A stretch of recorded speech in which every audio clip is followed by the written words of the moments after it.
Mga katimswa maayong lutad na rin. So karong lawan kami sa mga kamis aron to witness na to ang ID celebration ang mga katribo mismo sa mga proper nga sila kay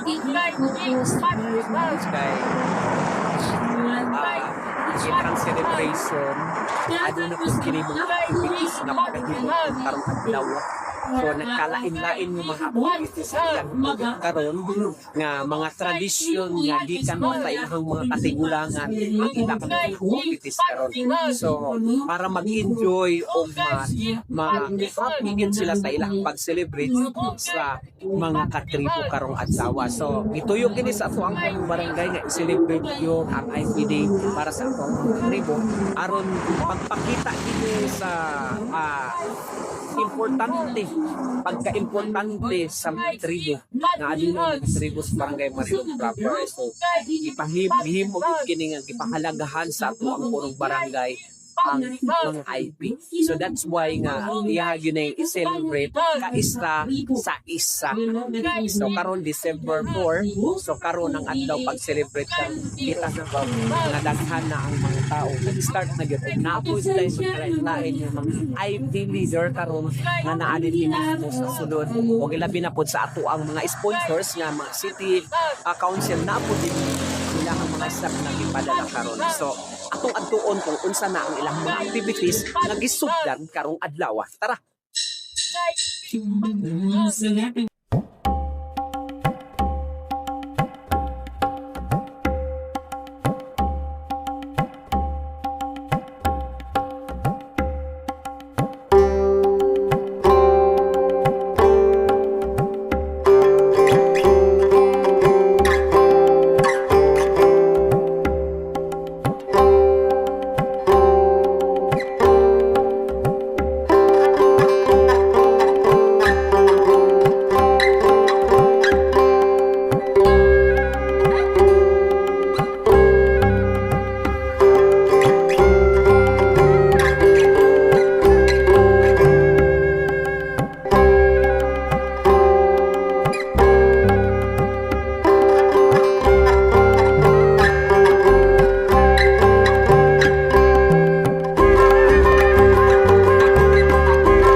Uyas na libulong puntok kamunat ko ondiot mo ba ito barangay official manamay gliban na dakong kalandit ko ito uya magbabayas sukarakol no og pulungan og sabok ako'y og tumpis ko'y nagpagoy na mo'y ko'y kagupadot sa ininingon to barangay Marilog magbabayas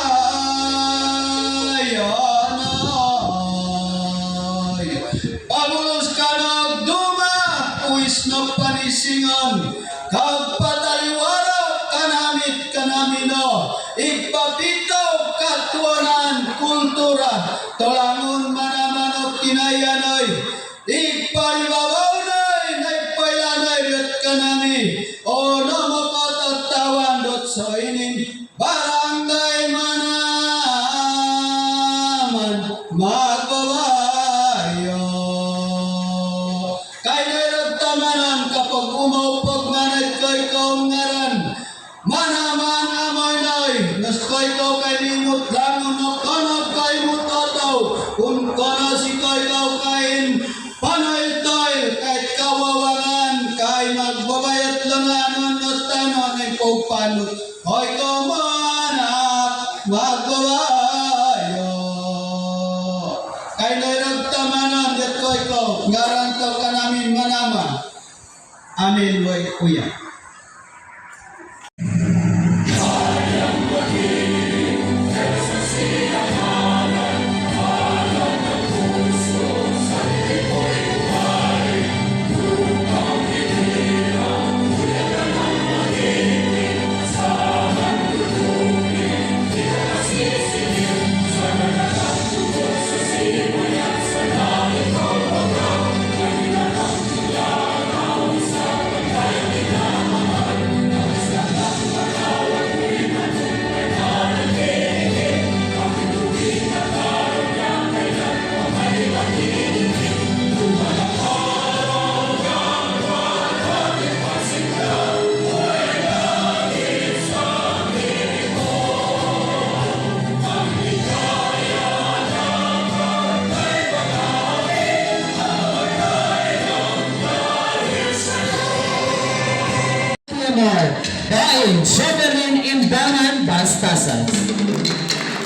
Mayong buntag ka na itong tanan. Ako si Jovelyn Imbangan Bastatas, IFMR sa Marilog proper.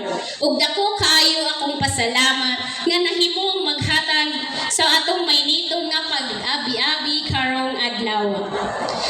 Karong buntagan akong pasidungog alang sa among komunidad ang pagbisita sa atong mga halangdong, mga bisita, mga leader sa tribo, mga tig-presinta sa lain-laing barangay, mga opisyal sa lokal nga kagamhanan, ug ang mga kauban nato nga nagkailiyang sektor, ug ang inyong pag-anhi nagpamatuod sa atong tinguha, sa atong usa ka tinguha. Ang paghiusa, pagpreserba sa kultura ug ang pagligon sa indigenous people's governance sa atong tagsa-tagsa ka komunidad. Pasagi ako sa paghatag ug maynitong nga paggabi-abi sa atong tinuod nga dungganong bisita. Wala ko man siya diri, so pasahon ra gihapon nako, no? Sa Davao City, gikan sa Bagubog Klata Tribe, ang imong liderato o panagtihon nagpadayon pagdasig sa daghang IB communities sa Dakbayan. Gikalipay usab nato ang pag-abot sa atong kauban nga IFMR o tribal leaders gikan sa nagkadaiyang barangay kay Ernesto Salumay, IFMR Tribal Chieftain at sa Barangay Salumay, Orlando Olantaw, IFMR sa Barangay Buna. So wala pa man sila diri, no? 2 p.m.